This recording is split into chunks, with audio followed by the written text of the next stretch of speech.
आणि योगेश्वरी माता भैरव देव यांना अश्वदान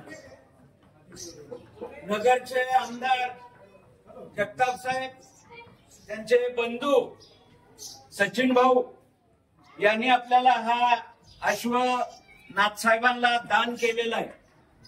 आणि दान करत असताना त्यांनी सुरुवातीला मला विचारलं, भाऊंची आणि आमच्या बोदके साहेबांची चर्चा झाली की आप्पा मला ह्या भैरवनाथाला अश्व दान करायचं आहे, तर या ठिकाणी तो अश्व चांगल्या पद्धतीनं सांभाळणारा माणूस कोण भेटेल का? हे झाल्यानंतर मी विक्रमला म्हटलं, अरे विक्रम, घोड्याच्या सगळ्या खचाखोटी तुम्हाला माहिती आहे, तुमच्या आजोबा पंजोबा पासून ह्या घोड्याचा तुम्हाला छंद आहे, नाद आहे, तर तुम्ही एक हा घोडा असा देवासाठी सांभाळावा असं माझं मत आहे। लगेचच विक्रमनं सांगितलं की आप्पा मी हा घोडा सांभाळायला तयार आहे आणि त्या पद्धतीनं सचिन भाऊंनी आपल्याला हा घोडा आज दान केलेला आहे। तसं बघितलं तर हा घोडा आणलेला महिना 2 महिने झाले, घोड्याची तब्येत थोडीशी नादुरुस्त होती आणि भाऊंना वेळ नव्हता खऱ्या अर्थानं की या ठिकाणी दान करण्याचा जो विधी आहे, कार्यक्रम आहे, नाथसाहेबांच्या समोर जो आपण कार्यक्रम करणार आहे त्याच्यासाठी भाऊंना वेळ नव्हता। भाऊंच्या पाठीमागे मित्रांनो फार मोठा व्याप आहे। भाऊंची मी या ठिकाणी तुम्हा मंडळींना ओळख करून देऊ इच्छितोय की भाऊंचा हा स्वभाव अतिशय चांगला स्वभाव आहे। भाऊंची परिस्थिती मित्रांनो मी नाथसाहेबांसमोर सांगतोय की फार मोठी अतिशय चांगली आहे। त्यांनी त्यांच्या गावामध्ये मंदिर बांधण्यासाठी 7 कोटी रुपये स्वतःच्या पदरच्या खिशातले घातलेले। सांगायचा उदात्त हेतू हा की दान धर्म करण्याचा एक त्यांचा मोठा स्वभाव आहे। त्या स्वभावाचं मी बौद्धन गावाच्या वतीनं त्यांचं या ठिकाणी मनापासून असं कौतुक करतोय आणि दान धर्म आजही आपल्या देवासाठी त्यांनी केलेला आहे। त्यांची इच्छा अशी आहे मित्रांनो की ज्या ज्या ठिकाणी भैरवनाथाचं देवस्थान आहे त्या त्या ठिकाणी मी महाराष्ट्रामध्ये घोडा देणार आहे। त्याने मग सोनारी असू दे, आणखी कुठेही देवस्थान जर असेल त्या देवस्थानाला माझी घोडा देण्याची इच्छा आहे आणि मी त्या ठिकाणी देणार आहे। फक्त सांभाळणारा चांगला मनुष्य असला पाहिजे, त्याच्याकरता ते सगळ्या गोष्टी तपासून करत असतात। सचिन भाऊ हे जिल्हा परिषदेचे सदस्य आहेत, त्यांचे छोटा भाऊ जे आहेत ते आमदार म्हणून काम करतायत आणि वडील हे विधान परिषदेचे आमदार म्हणून आता काम करतायत। त्यांचं त्या ठिकाणी आम्ही आमचे अध्यक्ष असतील, अजित अप्पा असतील, आमचे बाळासाहेब चेअरमन असतील, आम्ही 5-6 जण त्या ठिकाणी गेलो होतो।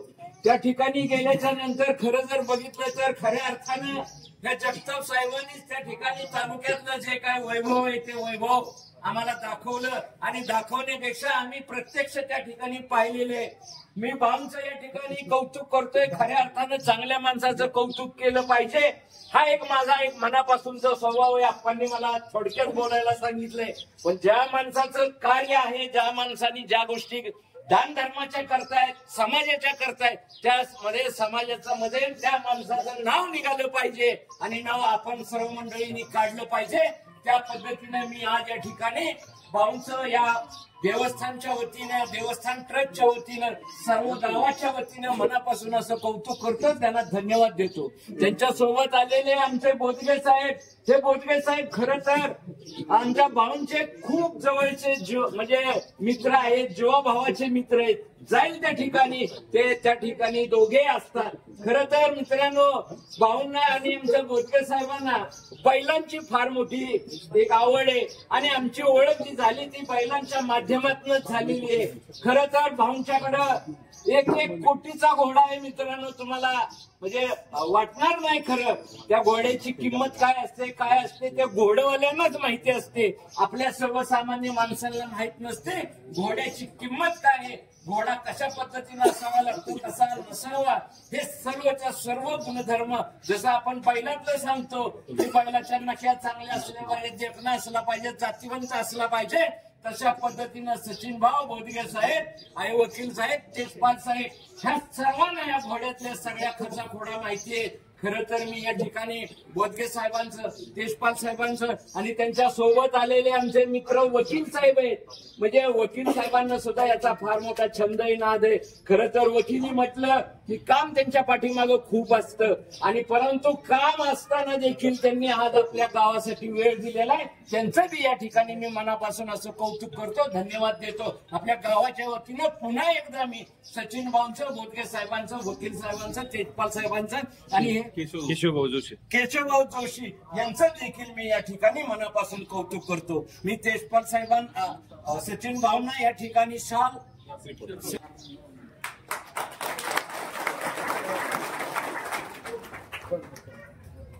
यानंतर बोदगे साहेबांचा सत्कार उपाध्यक्ष आमचे पायवडदार तात्या यांनी करावा.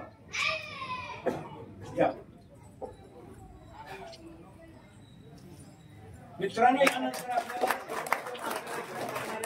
आपल्याला जायचं नाही. यानंतर केशवभाऊ यांचा सत्कार सदाशिव नानवरे यांनी करावा अशी विनंती.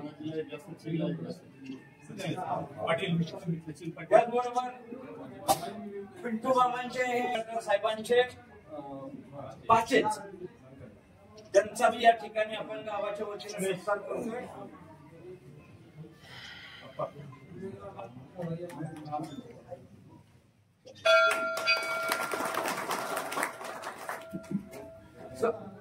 साहेबांचा सत्कार, चला वकील साहेबांचा करूया. वकील साहेबांचा सत्कार विश्वनाथ पिसाळ यांनी करावा अशी विनंती.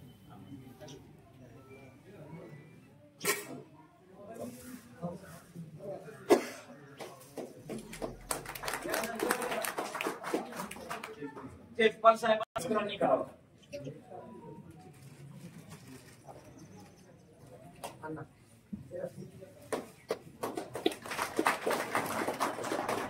सगळ्या गोष्टीमध्ये तू काय पडू नकोस. तू तुझा व्यवसाय बघ, शिक्षण बघ आणि त्याच्यामध्ये तू मोठी प्रगती कर. अशा पद्धतीचं त्यावेळेला भाऊंनी मार्गदर्शक मला सचिन भाऊंनी केलं होतं. आजही मला त्याची आठवण आहे आणि त्याच्यामुळेच खऱ्या अर्थानं माझा मुलगा आज मोठा कॉन्ट्रॅक्टर झालाय हे मी कधी विसरणार. भाऊंचा आणि माझा परिचय हा त्यांच्याकडे एका कार्यक्रमाला गेलेलो प्रमुख पाहुणा म्हणून झालं आणि माझ्याकडे त्यावेळेला घोडे होते, पण लाईन काय असते घोड्यांची, कसा आश्वास पाहिजे हे काही माहित नव्हतं.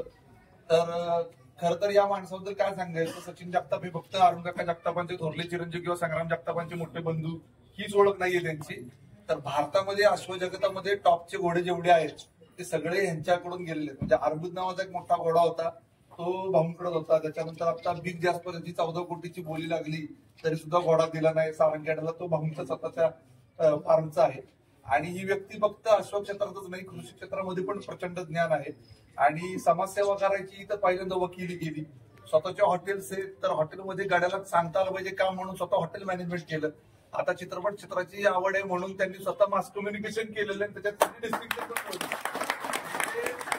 बाबतीमध्ये उतरत असताना पहिल्यांदा त्या बाबतीत सगळं शिक्षण घ्यायचं आणि मग दुसऱ्याला सांगायला द्यायचा. हा त्यांचा जो गुण येतो खरंच शिकण्यासारखा आहे. आणि हा अशोक क्षेत्रात त्यांच्यासारखा गुरु मिळाला हे माझं भाग्य. आता त्यांच्याकडे शिकतो आणि त्यांच्याकडच्या अशोक माझ्याकडे सुद्धा आहेत. त्यामुळे नाथ साहेबांचा जो आता जो घोडा आहे त्याला कसलीही मदत लागली किंवा काहीही अडचण आली किंवा काय झालं तर पहिला पॉइंट ऑफ कॉन्टॅक्ट मी असेल भाऊंकडून. कसली अडचण आली तरी तात्काळ मी इथं अवेलेबल असेल. आणि केशव जोशी पण इकडंच, ते विंगचेच मूळचे पिटूबाबांचे भाषे आहेत आणि ते पुण्यामध्येच असतात. त्यामुळे त्यांचाही त्याच्यावर मोठा अभ्यास आहे. अमेरिकेतली नोकरी सोडून इथं फक्त पशुधनासाठी काम करायला लागेल. त्यांचा गाई मशीनचा मोठा गोठा आणि सगळं व्यवसाय पनीरचा आहे. सो अशी सगळी शेतात रमणारी आणि आश्वान आणि गाय बैलांवर काम करणारे बोदगे साहेब तर स्वतः बैलगाडा शर्यत संघटनेचे अध्यक्ष आणि ते सगळं काम बघतात. म्हणजे पुन्हा शर्यत सुरू होण्यामध्ये मोठा एकच बोलू इच्छितो, इथे बैलगाडा शर्यत प्रेमी किती आहेत हात वर करा. सगळेच आहेत. ह्या व्यक्तींनी सुप्रीम कोर्टाची PIL फाईल झाली, जल्लीकटूचा आधार घेऊन आपण जी फाईल केली PIL, ज्याच्यामुळं बैलगाडा शर्यत आज परत चालू झाली. तर एकमेव बोदगे साहेबांनी तो लढा लढला. ऑफकोर्स त्यांना मागणं गायडन्स तर सचिन भाऊ होते, अजून बरीच लोक होती, पण बोदगे साहेबांनी हा लढा लढला, त्याच्यामुळे आपली आज ही परंपरा आपल्याला जपता येते. याकरता बोदगे साहेबांचे खूप आभार व्यक्त करतो.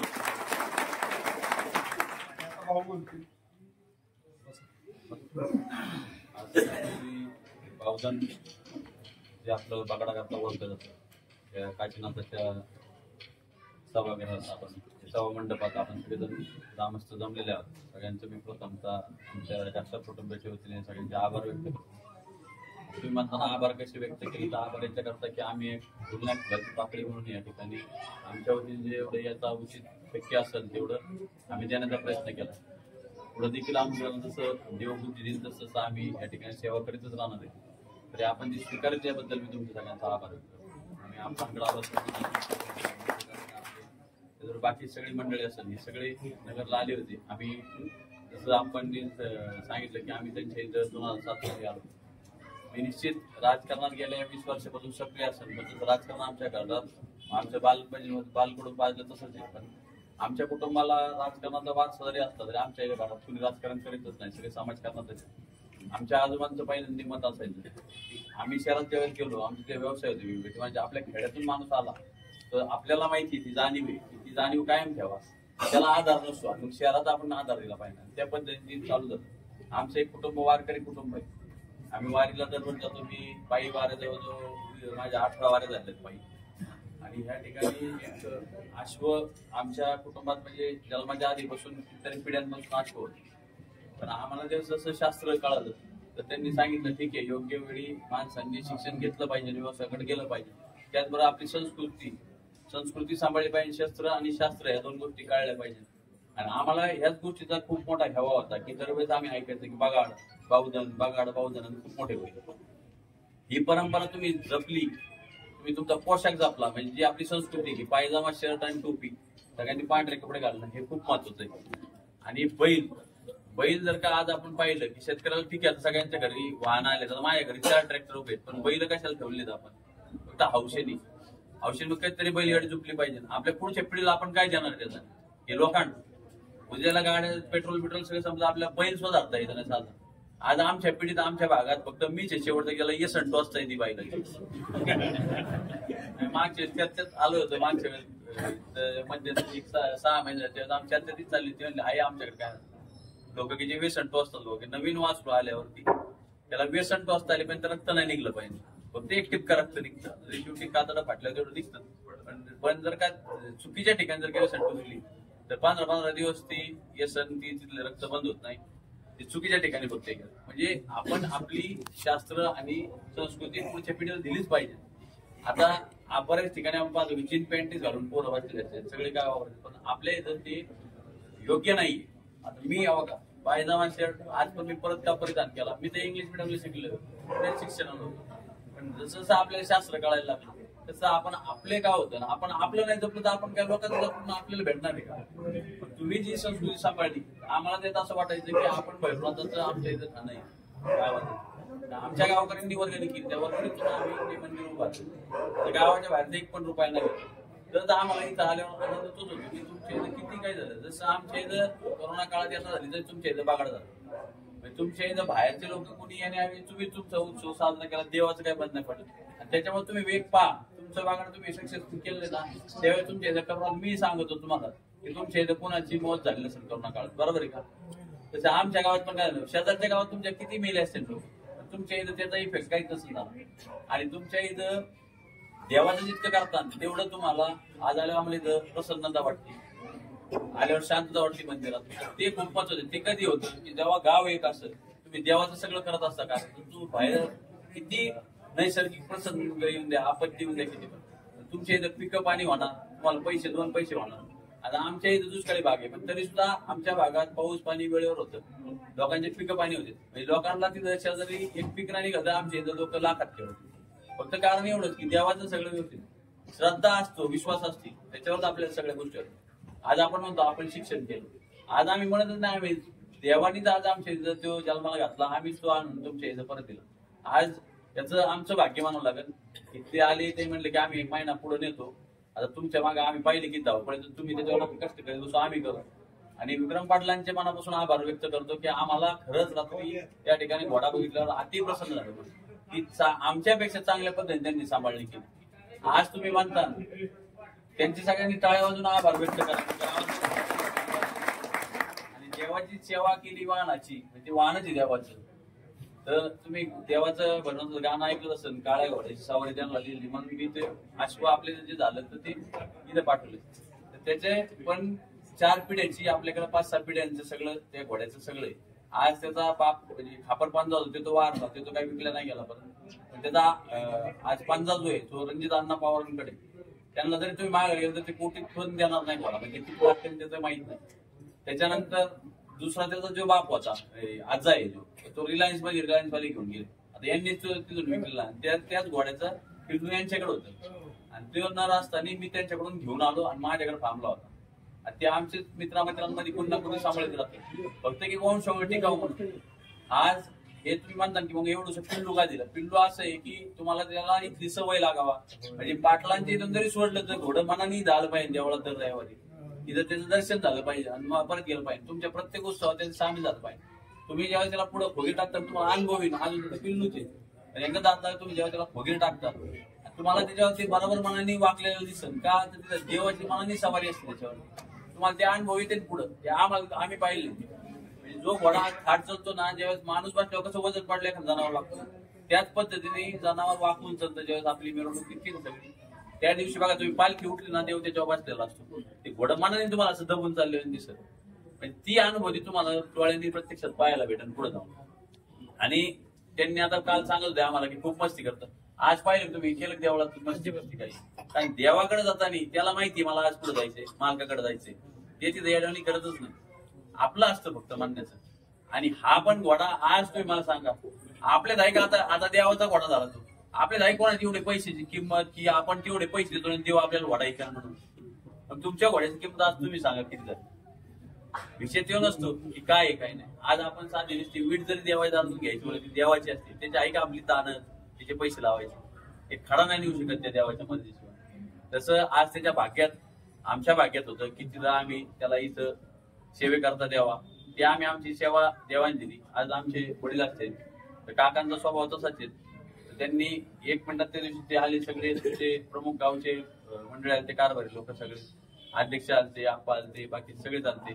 त्या सगळ्यांचा आम्ही त्या ठिकाणी आम्हाला जेवढं जुळण तेवढं आम्ही आता सगळं त्यांचं त्यांनी काल सांगितलं त्या ठिकाणी मीटिंग. म्हणजे ते तालुक्याचे लोक आमच्याकडे त्यांच्या त्यांनी काम नाही केलं की आमच्याकडे, कारण आम्हाला राजकारणात काही इंटरेस्ट नाही. आमचं फक्त काम काय आहे की आपल्याला देवानी ताकद दिलेली ती लोकांच्याच सेवेकरता वापरली गेली पाहिजे. आज हेच एक फुल नाही फुलाची पाकळी म्हणून आम्ही जेवढी सेवा आमच्या म्हणजे देवाने आमच्या कुटुंबाकडे दिली तेवढी आम्ही आज ती पूर्ण केली आणि तुम्ही ती स्वीकारली त्याबद्दल मी सगळ्या गावकऱ्यांचा परत एकदा आभार व्यक्त करतो.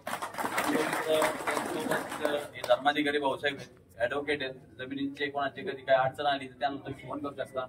ते तुम्हाला फ्रीमध्ये सल्ला देईल. तसं काही नाही, कारण ते आमच्या सानिध्यात असतील. पैसा करता काम नाही करीत. पैसा देव द्यायचा तिकडून देतो.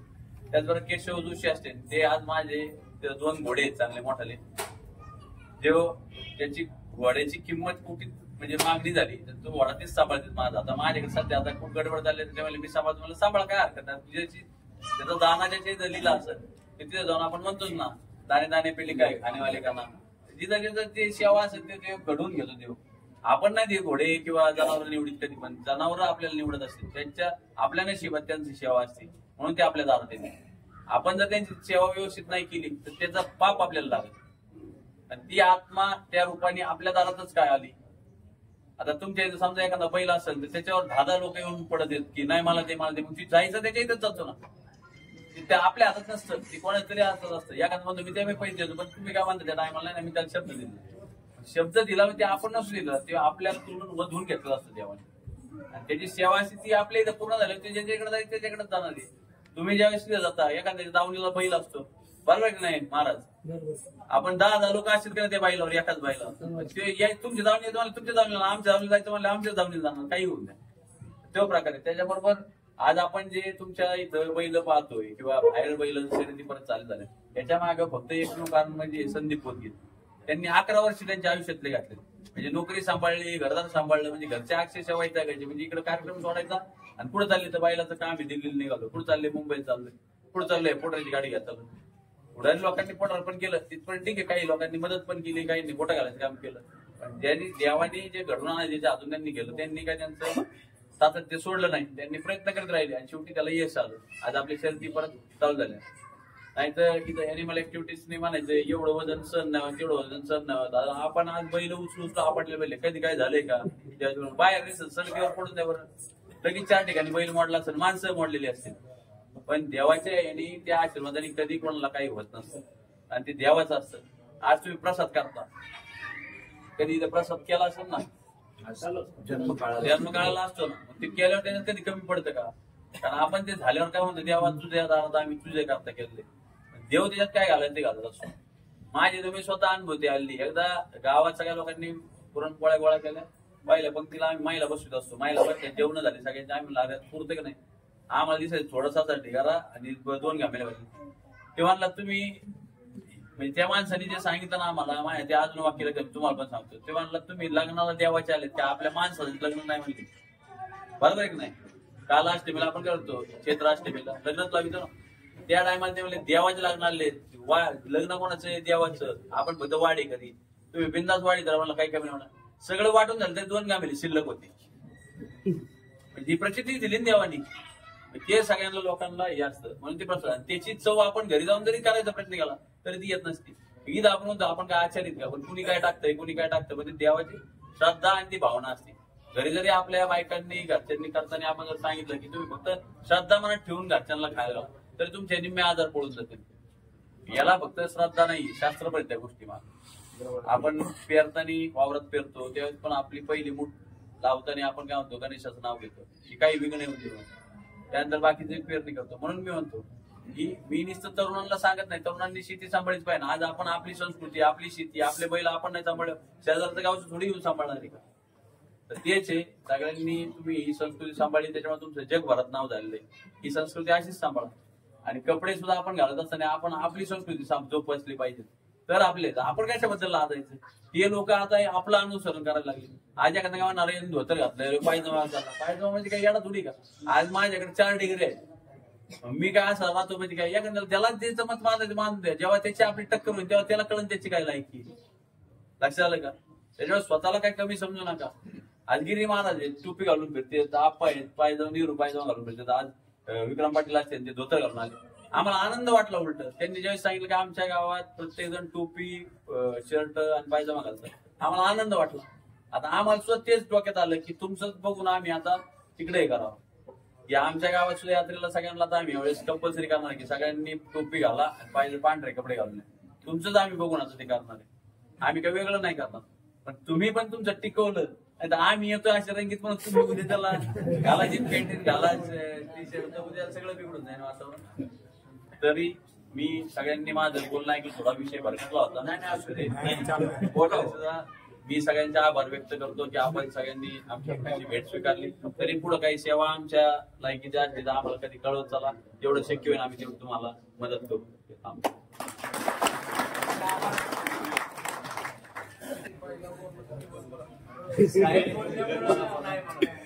दर्शन थांबलं त्याच्यामुळे मला बरं वाटेल ना. पण अतिशय जागृत देवस्थान असलेलं हे बावजनचं सातारा जिल्ह्याचं नाही तर संपूर्ण राज्याचं श्रद्धास्थान आहे आणि बगाडामुळं संपूर्ण देशात प्रसिद्ध आहे. भाऊंनी सांगितलं की बैलगाडा शर्यतीवरची बंदी असते 2014 साली. आम्ही एक 10-15 जण संपूर्ण देशामध्ये त्यावेळेस फिरत होतो आणि माननीय सर्वोच्च न्यायालयात विनंती अर्ज ऍप्लिकेशन करून जवळपास एक 10-12 वर्ष हा लढा चालला आणि शर्यती चालू झाली. तर त्याच काळामध्ये शर्यत हा त्यांचा पहिला टप्पा होता. तुमचे बगाडाचे पण फोटो त्यांनी PIL जोडले होते, पालखीचे पण फोटो जोडले होते, तुकाराम महाराजांच्या पालखीचे, माऊलींच्या पालखीचे.